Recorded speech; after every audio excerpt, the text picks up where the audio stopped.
Okay, so man, right? Today. Right?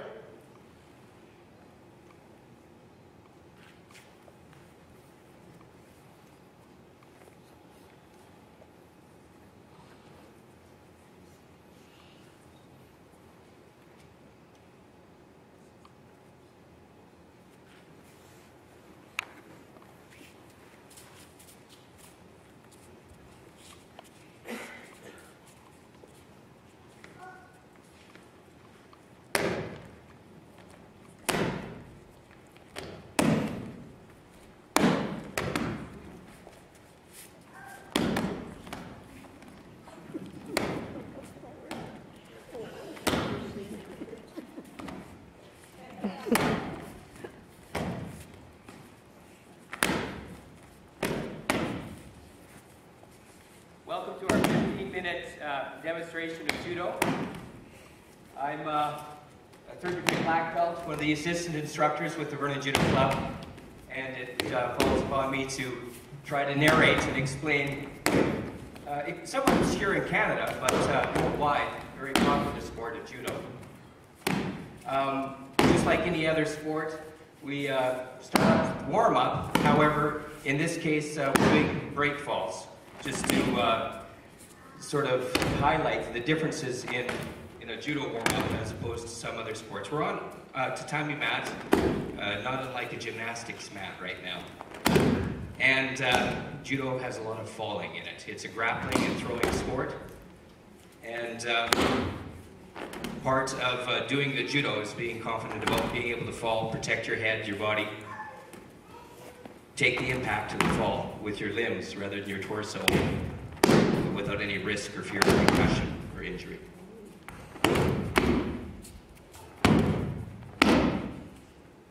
Judo itself means gentle way in Japanese, and it's derived from the ancient fighting art of jiu-jitsu, or jiu-jitsu. It's one of the newer martial arts in Japan. Aikido is its cousin, and they're both, like I mentioned, derived, kind of evolved as a sport. In judo's case, it's physical education is the emphasis. And it takes a lot of the elements of the martial art and makes it safe, such that it's been an Olympic sport since about 1964. Judo itself started in 1882, and we're going to show you a little bit about, well, we're still doing ukemi, these break falls, but we're going to move into some throwing techniques now. Judo has ashiwaza, foot technique. It also has koshiwaza, hip techniques, teiwaza, hand-arm techniques, and stemewaza, sacrifice techniques. So the kids here, or the class, is demonstrating some foot techniques, and again, you see more break falls, lots of break falls in judo. So,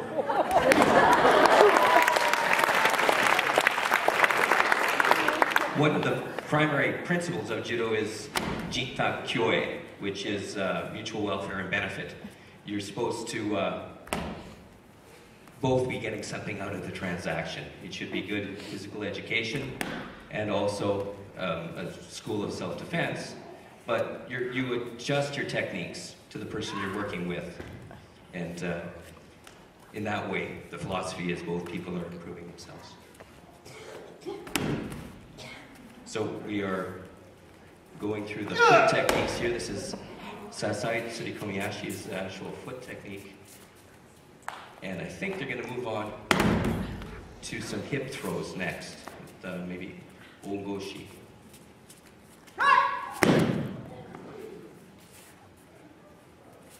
There is an expression in Japanese, nanakorobi yaoki, which is very apt for the situation in Japan right now. It's more than if first don't succeed, try again. It's literally, if you get knocked down 7 times, get up 8. And it's a popular saying in judo, obviously.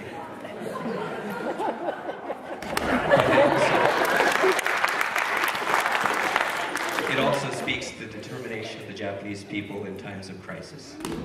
And yes, we're doing the hip throws now, Ogoshi.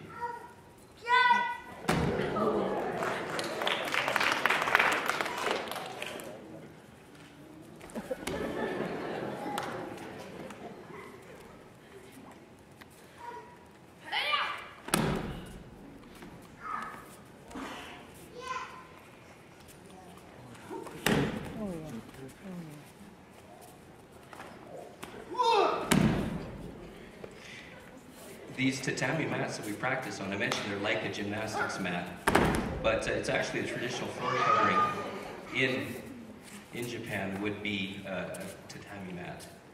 So it isn't so strange, almost like practicing on carpet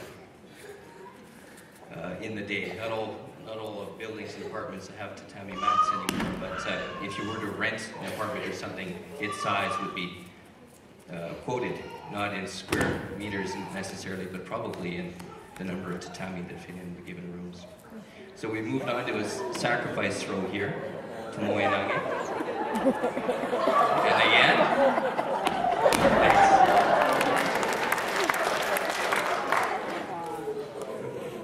We actually skipped the hand techniques. We'll have some examples of that later in a kata. Judo does have kata. There's 2 schools of learning in Japanese martial arts, kata and randori. And judo is very heavily into the free practice randori side of things, but we will show a little bit of some judo kata later on as well.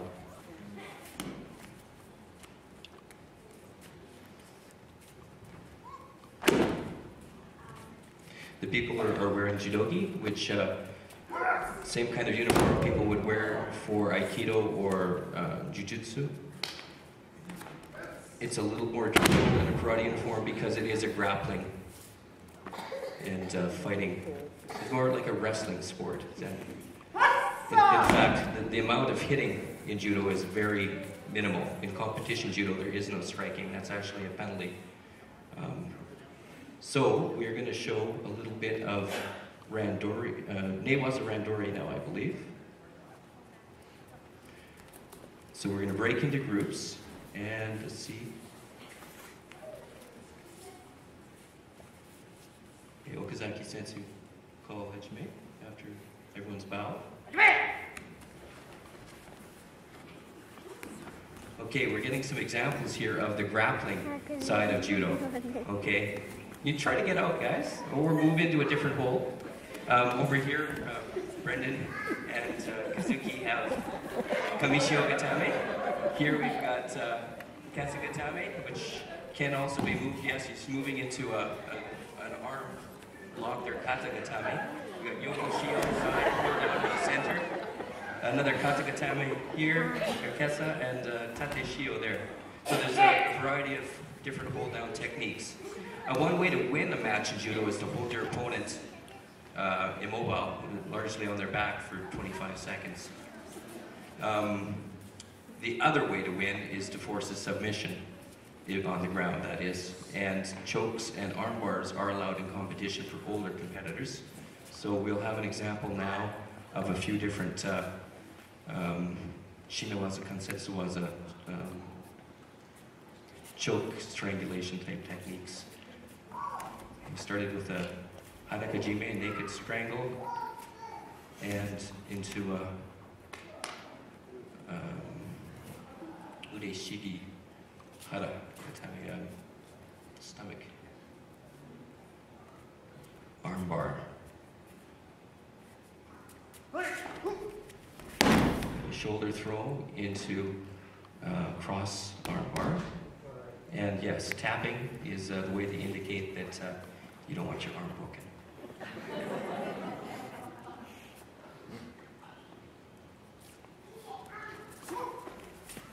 This time, he's been forced to the ground, so his shoulder throw wasn't successful. And actually, a choke is applied. kata hajime, single wing. All right, thank you, gentlemen.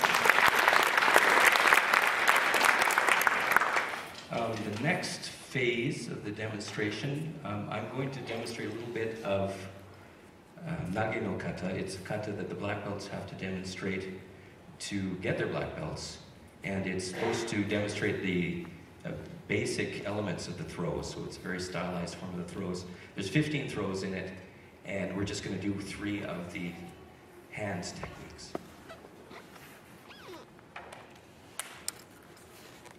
In judo, often you're supposed to use your opponent's force against him. In each of these, my uke,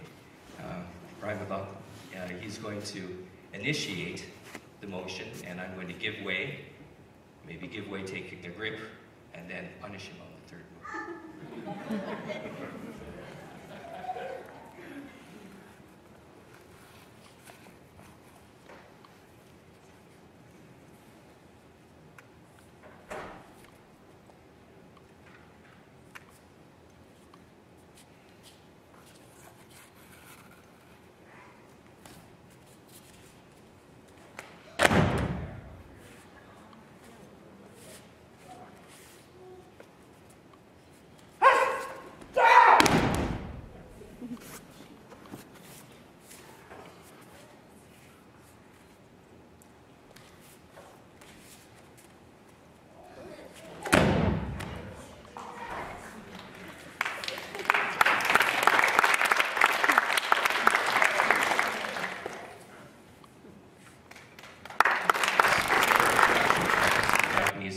Our season runs just until the end of April, but we are Canada's longest continuing running judo club, and come out and see us anytime.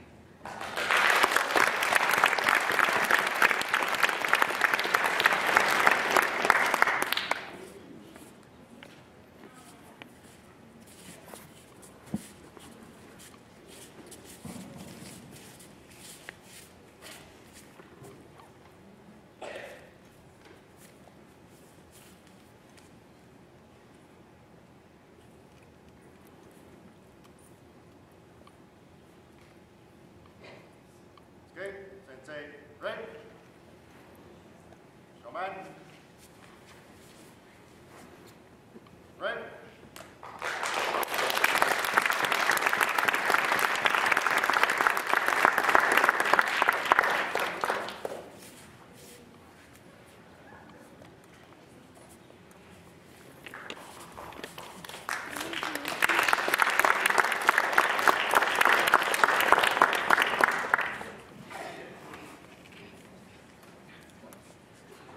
I'd had a rough day. That was incredible, amazing. You probably noticed that I've shrunk. I took my shoes off, expecting that they would ask me to help them out.